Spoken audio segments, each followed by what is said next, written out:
Hi there, my name is Gemma, and today I'm going to be talking a little bit about growing up being different.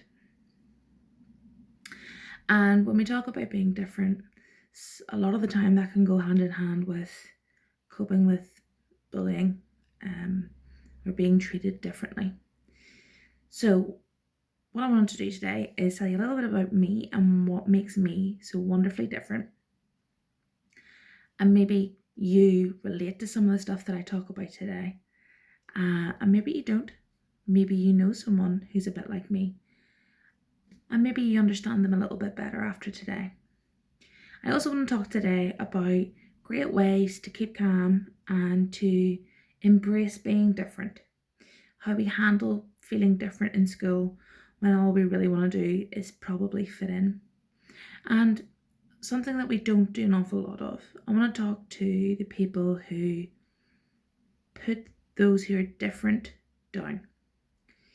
See, a lot of the time we teach kids and young adults, how to handle being bullied, how to handle feeling ostracized, which means for our younger audience, kind of made to be put to the side a little bit. But I want to talk to those who do it. I want to talk to the people who make people feel sad or ashamed or just not very happy that they're different. Because we need to start with you. We need to teach you why that's not okay, or maybe why you feel it is okay. So, as I said, my name is Gemma. I am 35 years old. I am a mother of one little girl called Frankie. I am married to a woman, and I have always known that I was a little bit different. Now, what does different mean? How do we gauge what's different? Okay, well, in the current society that I live in Northern Ireland, it would be deemed normal to be married to a man or to be in a relationship with a man because I am identified as a woman. Obviously,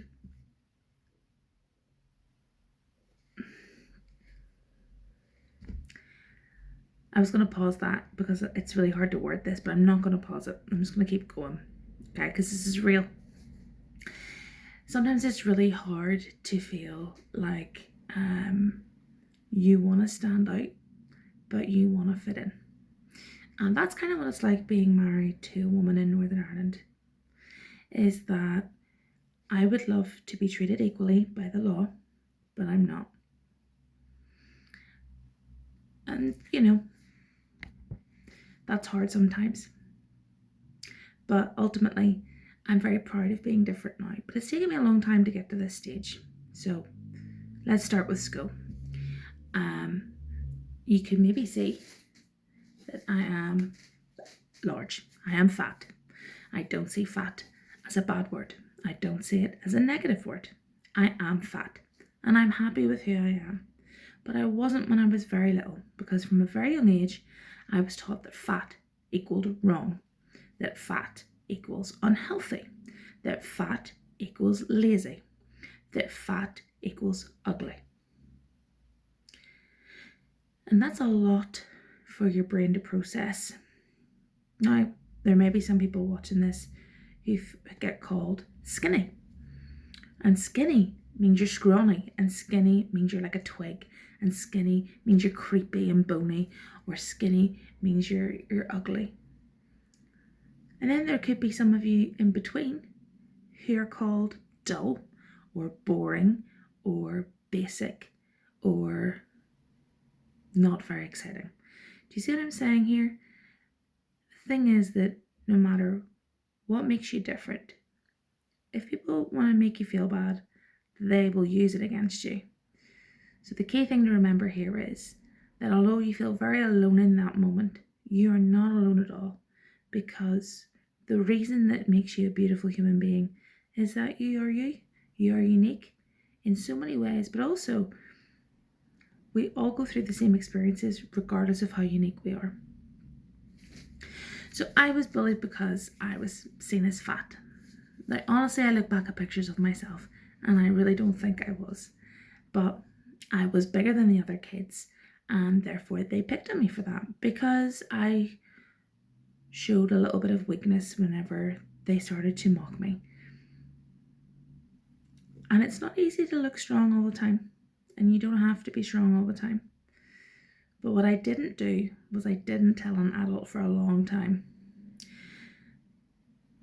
And that's where the problems start. Because sometimes when you feel sad, you don't want to talk about it. Or maybe you feel like it's your fault, and it's not. Because there is no fault to be had. You're beautiful. I bet your parents tell you that, or your guardians, or your siblings, or your friends, that you're beautiful, and you're important, and you're awesome, and you have loads of good qualities. But you don't really remember that in those moments when people pick on something that you feel a little bit down on yourself about. So don't ever feel that your feelings are valid. So, key things here to learn from me is embrace whatever size you are and accept that that is your power. To know who you are is your power. And that's okay. Don't let bullies tell you that what you are is wrong. You are not wrong. You are here on this very planet for a purpose. You were brought onto this planet because you are loved. So don't forget that. How we deal with it is how we work through it, though. So like I said, I didn't tell an adult for a long time that I was bullied.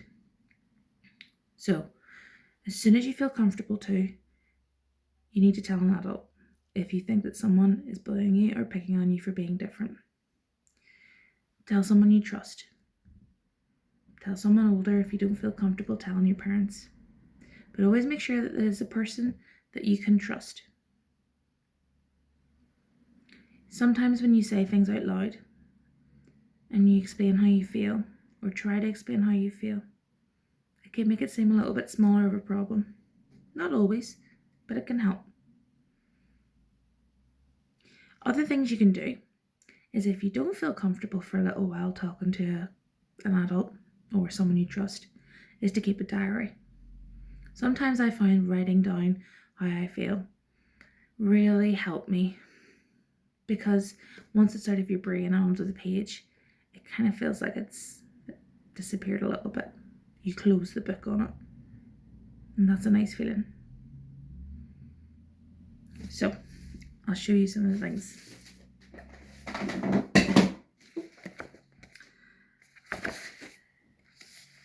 This is a little diary that I keep, and I have a calendar in it, and it's pretty empty because of the pandemic at the minute. But in here I write all my special dates down, days to look forward to, and why I look forward to them, with the people that I'm going to hang out with. Maybe I'm going to go to the cinema, wherever you're going or whatever you're doing. Keep a diary. And if you're feeling a little low, just remember all the positive things that you've got to look forward to. That's super important. Write down your feelings. How are you feeling today? Between 1 and 5. And always, always write down something that you love about yourself. If you're going to keep a diary, it's good to put down all the sad thoughts and the bad thoughts and the angry thoughts and the crazy thoughts. But always, always put down one awesome thing that you love about yourself. There is always something that you love about yourself, even if it is that you're a wonderful pet owner and you look after your dog really well, or maybe you're a really good friend to someone. There is something wonderful and beautiful about you, and everyone else can see it. And maybe sometimes that's why you get bullied, because people are a little bit jealous about how awesome you are. But always write it down and never forget. Every single day, remind yourself about why you're unique and why you're wonderful for being unique. It took me until secondary school to start to really embrace my size. I had gone through something called puberty, which is not for this. And suddenly girls wanted to have curves like mine. and bumps like mine. And although I still didn't fit into the perfect aesthetic look, suddenly my body wasn't the problem. So from telling you that I married a woman, I think it is safe to say that you have worked out that I am what we call, you may have heard gay or lesbian. I identify as queer. Now some people use that as a bad word to describe people if they don't like queer people. But if I tell you it's okay to call me queer, then it's okay to call me queer. Or if I say it's okay to call me a lesbian, it's okay to call me a lesbian. As long as you're my friend and you don't mean any harm, it's okay to call me those things. But that's what really made me different in secondary school. I went to an all-girls school and I didn't want to wear girly skirts or hang out with the girls that wanted to straighten their hair and talk about makeup. I wanted to play sports. I wanted to be in the Army Cadets. I was a bit of rough and tumble. And that's what made me a bit different. Now, not everybody who identifies as queer, gay, lesbian fits into that style of person. But for me, that was me. There are loads of people who love people of the same sex that look all different sorts. It doesn't really matter what you look like.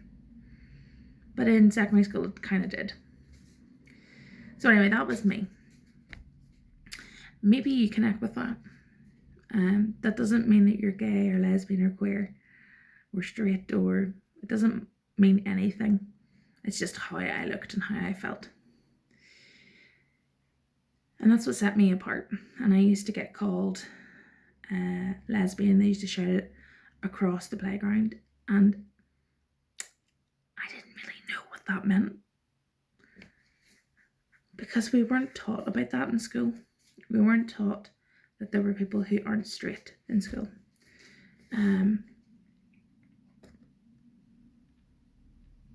So that made me really confused. And that's when the diary came in super, super handy. I also used to get kind of stressed about those kind of things and find it really hard to distract myself at home. So I have another pro tip for you. If you're feeling that you're a little stressed out, or your homework is boring, your little brother or sister's on your computer and you've nothing else to do, a really good thing to do before you go to sleep is colouring. Now, I know that sounds like something that only 3-year-olds do, but honestly, this is a creative therapy anti-stress colour book, and I have this one. I have Harry Potter. I have Hunger Games.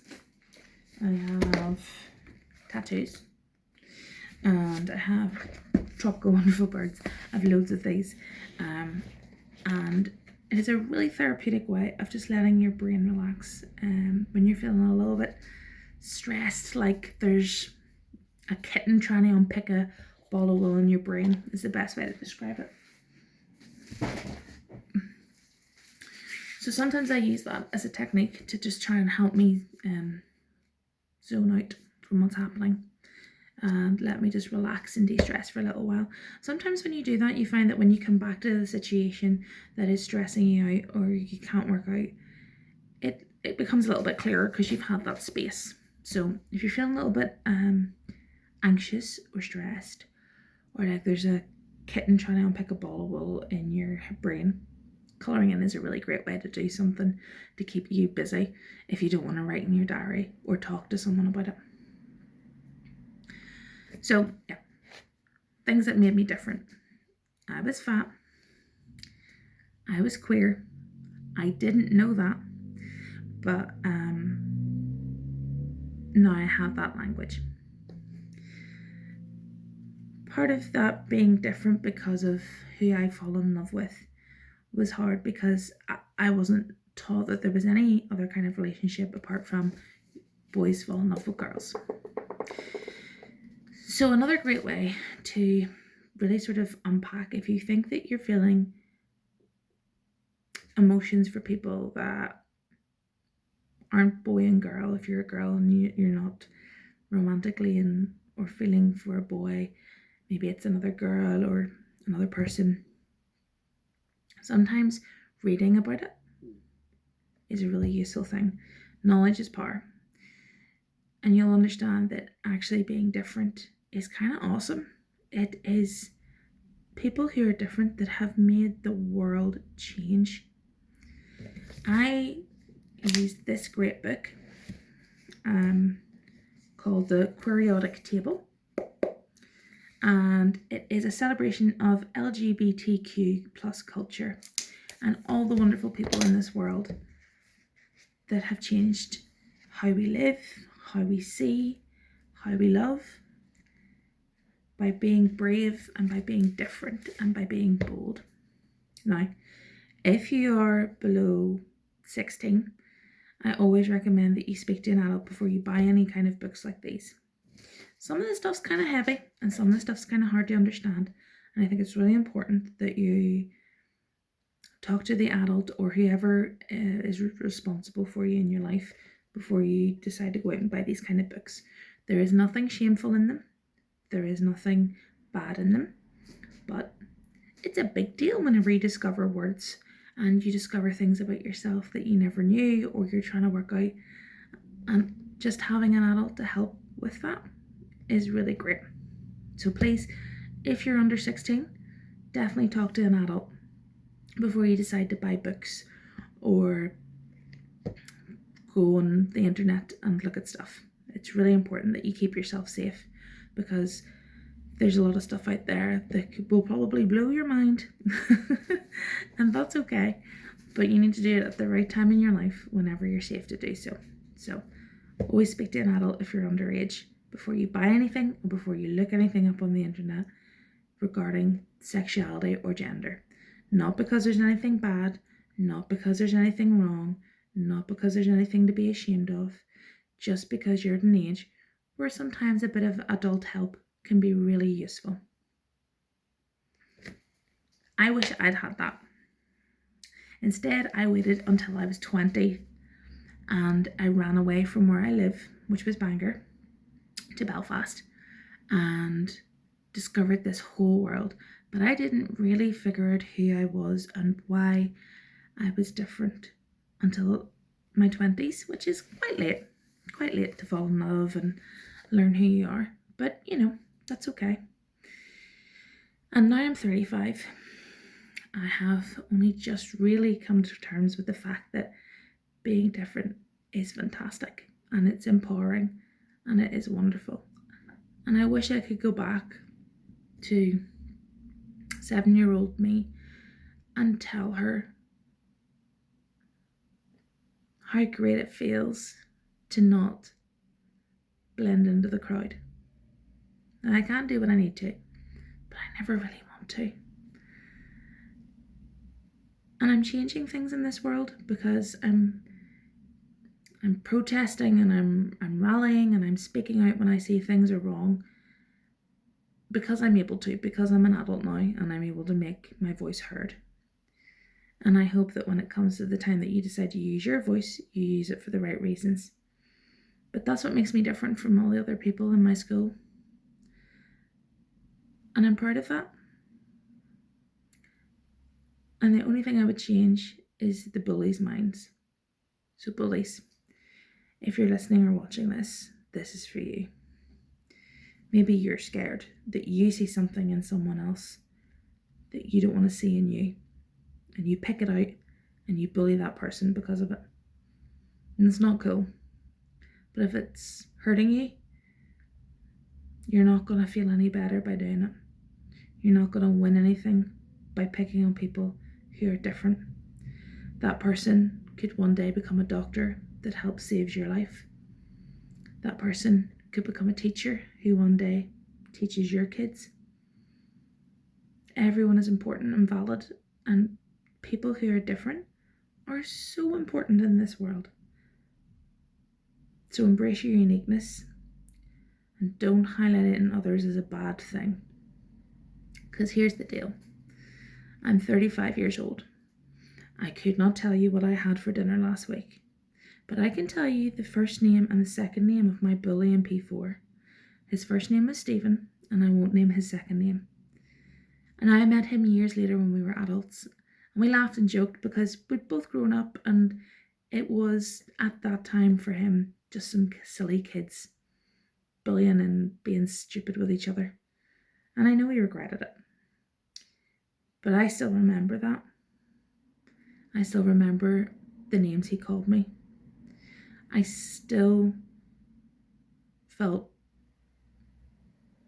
a bit sad whenever I met him years later. It all came back to me, but it never left me. And it's only through talking to friends and adults and people I trust and reading books that I've learned that the things that I got picked on about are not bad things. It's not bad to be fat. It's just different. It's not bad to be queer. It's just different.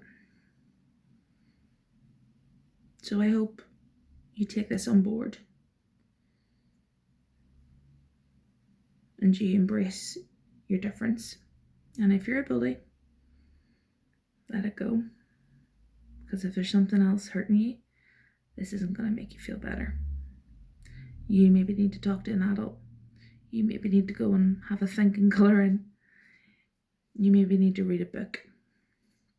You need to open your eyes and see that treating people that are different really hurts if it's in a bad way. And I don't think anyone in this earth really wants to hurt people, especially when you're a kid. Because you can't take it back once you've said it. And it never goes away in that person's brain. And you don't want to meet them 10 years down the line and realise how sad you made them. It's just not cool. They could also become your boss one day, and that would be rubbish. So look, let's just do a quick recap. You are awesome. You're loved. You're valid. You're beautifully unique. Embrace your differences. Because that's what they are. They're not flaws. They're differences. And they're what makes you you. And we can't wait to see what you do with the world. Number 2, read a book. Read stuff online. But only if you're at an age where you are able to do so responsibly. If you're underage, i.e. under 16, then please ask an adult to help you find out information that you want to find out about yourself. Maybe it's about sexuality, maybe it's about your gender, maybe it's about your weight, maybe it's about something else. But always ask an adult or someone you trust to help you find out the information responsibly. Number 3, if you feel like there's a kitten in your brain trying to unpick a ball of wool, then take some deep breaths and relax. Colour in. Write in your diary, and remember, always put at least one awesome thing about yourself that you love. Always end on a positive note. I think number 4 is that if someone is bullying you because you're different, they're probably quite sad themselves. It's really important that you speak to an adult about that if you're at school age, because not only are you going to help yourself from stopping the bullying, you might actually help the bully as well. Maybe they'll realise that what they're doing isn't cool. And that would be quite good, because then they won't do it to anybody else. Or maybe it'll start a conversation where they learn and they understand a little bit more about how wonderful it is to be different. And number 5, with all this great advice, I fully expect you to turn the world upside down and start a revolution when you're older. Remember, you're valid, important, loved. And no matter how scared you are, no matter how bad it seems, there is always help. There is always someone ready to listen. You just need to reach out. Don't be scared. I wish I'd done it sooner, because it always felt bigger in my head than what it was. So please, never ever feel like you have no other choice but to keep it to yourself. Now, go buy some colouring books. And remember, you're totally awesome. And I can't wait to meet you and see what you do with the world.